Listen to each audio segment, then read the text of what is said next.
Hello বন্ধুরা, আজকে আমার রান্নাঘর। এই যে রান্নাঘরে কড়াই চাপিয়েছি। আজকে আমি মাটন রান্না করব।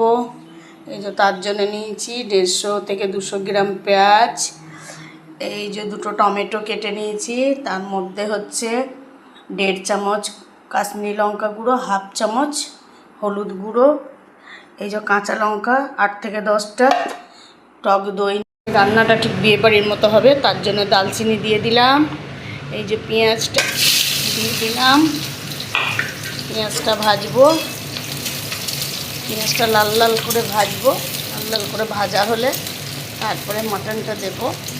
আমার 1 কিলো মাটন আছে, ওই জন্য 150 থেকে 200 গ্রাম পেঁয়াজ দেবেন। এটা হচ্ছে বিয়েবাড়ির স্টাইলে হবে। বিয়েবাড়ির মাটনটা লাল হয়ে গেছে পেঁয়াজটা। এবার দিয়ে দেবো আদা রসুন, 2 চামচ আদা রসুন বাটা দিয়ে এবার এটা কষতে থাকবো। কষতে থাকলাম যতক্ষণ না এটা একটু গন্ধটা চলে যাবে, তারপরে দেবো মাটনটা।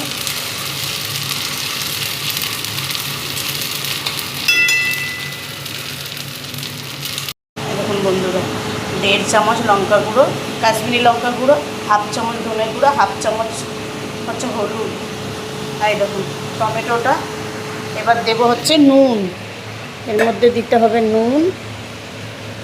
এই যে দিলাম 1 চামচ নুন। তো স্বাদ মতো দিলেই হবে, তার জন্য না দিলাম নুন। এবার দেব এই মশলাটা। আর দেখুন বন্ধুরা, মাংসটা তো জল ছেড়ে দিয়েছে, এবার তেল তেল হয়ে গেছে।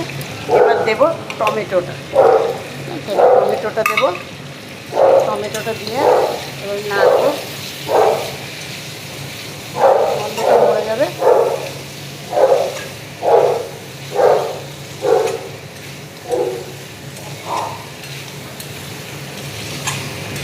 মাংস তেল ছেড়ে দিয়েছে।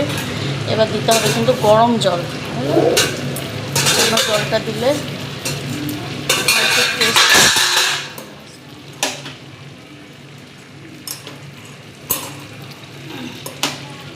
দিচ্ছি গরম জল।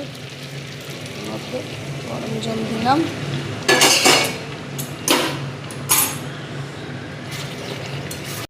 এই তো প্রেসারে আরেকটু দিলাম, ঝালটা কম হয়েছে বলে দিলাম। এই মশলাটা করে রেখেছিলাম, মশলাটা